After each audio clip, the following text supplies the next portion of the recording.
Let's start by taking our quick look at the calendar. What do we have today? Review for test one. When is test one? Monday. So Monday coming up is test number 1. Okay? You guys, thank you. Okay, so test 1 is coming up on Monday. This is a full period review, so hopefully you'll get a lot of good studying and work done this period. We'll just do our quick part together on page 52, and then after that, you guys will work in your groups on whatever you'd like to do. Okay, preparing for the test. First, a very, very brief list of the topics that are covered. First, let's just look at the bold stuff. We have 3 main topics that we've covered this semester: voting, weighted voting, and cryptography. Those are the 3 things that are on the test. In terms of voting, we had 4 different methods.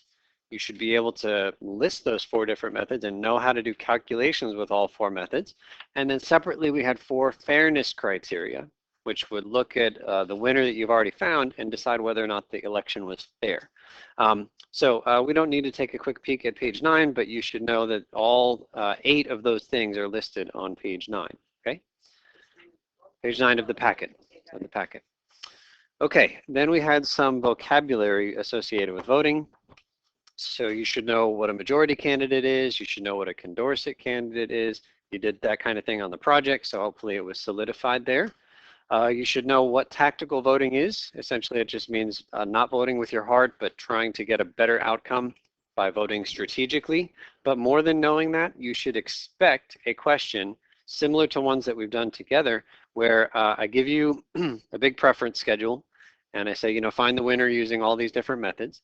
And then I say something like, how could one group of people have voted tactically to get a better outcome? And I'm looking for you to specifically say, oh, the people in the 3rd column, they voted A, B, C, D, but if instead they vote B, A, C, D, then the winner would be B, and they like B better than candidate D, who is the candidate that won. Like, you got to be really specific. So there is going to be a tactical voting question. You can't just tell me, oh, the people should just vote differently so they get a better answer or a better outcome. You got to give me some specifics. This column, here's how they should vote. Here's how the outcome would change. We did stuff like that, but it's been a while, so I just wanted to remind you. Arrow's impossibility theorem, essentially you should just know what it says, but I'm not going to ask you to quote it or anything like that. Then we talked about weighted voting theory. We had some vocabulary: veto power, dictator, coalition, sequential coalition. We had our standard weighted voting notation. So hopefully you know what the difference is between the 6 and the rest of the numbers. And then we had the 2 power indices, the Banzhaf power index and the Shapley-Shubik power index. They're really different. And I'm going to ask you to do both on the test, so you got to be sure that you know how to do both. On page 7, we don't need to go there right now, but on page 7, I think, is a description of what the Banzhaf power index is, how it works. And then on the back of that page, you'll find the same thing for the Shapley-Shubik power index. And then cryptography, I'd like you to be able to go both directions, decode and encode, using all of our ciphers. We had a Caesar cipher, which was always how many? 3 places forward. That's the definition of Caesar. Then we had more generally shift ciphers, where I could just say, hey, everything goes 7 places backwards. I'll just make it up. It'll be one that you haven't done exactly, but 7 places backwards you should be able to do, especially if you have the 2 alphabets where you can line them up. And then we had the bifid. Remember, the bifid was the one with the square grid, 5 by 5, where you put all the letters except for J. Then last class we did our 2 most complicated ones, the Vigenère and the auto key. They were both quite similar with the big grid, and you would add some numbers up. The only difference between Vigenère and auto key was that for Vigenère it was the same key all the way across, but for auto key you would just use the keyword once, and then you take the message that you've already put together and use that as the rest of the key. So not only do you need to know how to do all of those things, but you need to know that bifid is the one with the 5 by 5 grid, and the Vigenère is the one where the key repeats, and the auto key is the one where you just use the key once. Because even though I'm going to give you some blank 5 by 5 grids and some blank big grids so that you can do Vigenère and auto key, I'm not going to put them with the problem. I'm not going to say, hey, everybody do bifid, and then right there I'm going to put the 5 by 5 grid. No, all the grids are going to be on a separate, all the grids are going to be on a separate piece of paper at the end of the test. And the test itself is just going to say, okay, here's one that you're going to do bifid, do this one Vigenère, do this one auto key, and it is your job to know which one is which. So you got to pick the right grid that's going to help you, okay? All right, And then modular arithmetic, you can expect one small question about that. Yeah, Chad.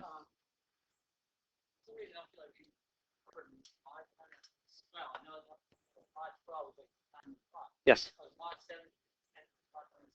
Exactly. So I've got a mod 7 clock written here on the board. So just pretend that it all works like the clock, nothing special about the 12. So there's a mod 7 clock on the board. Yeah, good. Okay, so here's some resources. Now this is going to be very good news for many of you. So you can use a calculator the whole time. If your calculator is on your cell phone, I will lend you a calculator to use during the test. I'm not going to let people use their cell phones during the test. You can also use the BPI and SSPI reference sheet, which is pages 7 and 8 of this packet. You are bringing that to the test, okay? So make a note somewhere. It says you're going to bring page 7. Yes? That's not counted. That is not counted, no. So you're going to bring page 7 to the test, which again has the instructions for Bonzoff power index, and on the back has the instructions for Shapley-Shubik, and it's got some blank stuff for you to be able to use. So you're going to bring this with you to the test on Monday. And then additionally, you're going to bring your 2 alphabet strips. Remember those 2 cutouts? If you don't have them, I'll bring a couple extra, but I'm not bringing 20 extra on Monday. So if you have them, please bring them, the 2 alphabets. And then finally, 1 page sheet of notes of your own creation. This is an 8.5 by 11. Don't bring in like a piece of poster board. So an 8.5 by 11 piece of paper, you can write anything you want, front and back, anything at all that you want. So you can write procedures for like the voting theory. You can write out all the fairness criteria word for word. You can write out problems from the sample test or from the homework with solutions. Like you can write anything you want, lyrics to your favorite Katy Perry song, whatever will keep you motivated during this test. You just put, okay, anything you want. So altogether, 2 full pieces of paper you're bringing to the test. The Bonzoff and Shapley-Shubik page that I made, and then a separate page that you make. Okay, yes, Ida. I will have extra. Yes, yes, Alicia. And the cutout alphabet. Yes. I will provide the blank grids. Chad?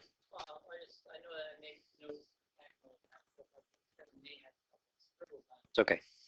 Yeah, Evan.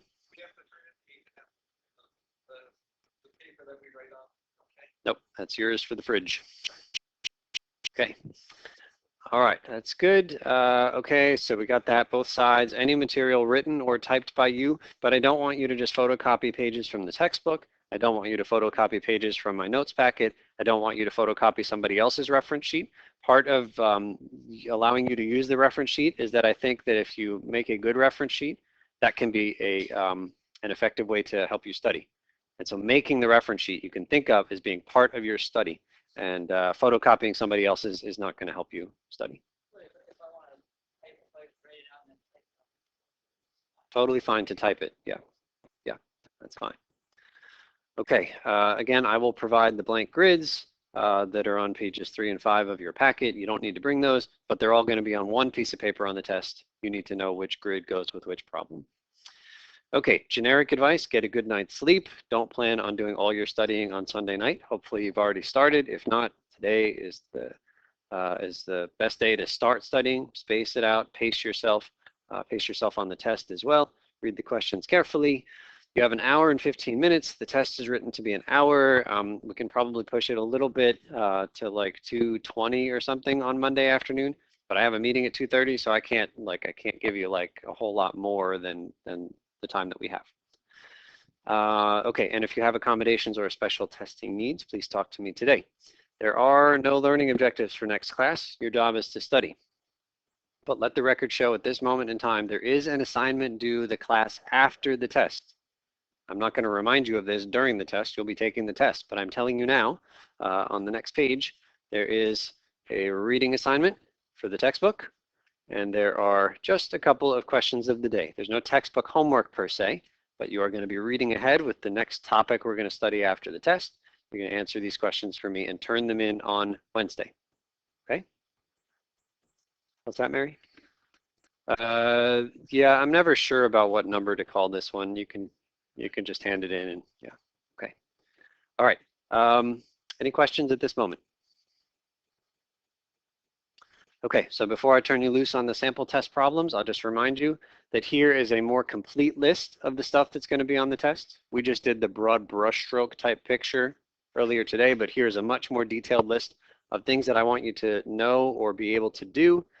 And some people, I think, never read this list, and it's fine if you're one of those people, but I'd encourage you to read this list and say, okay, can I determine the total number of points available when there's a BORDA? If you can, put a check mark. If you can't, put an X, and make sure you fix all these X's before Monday's test.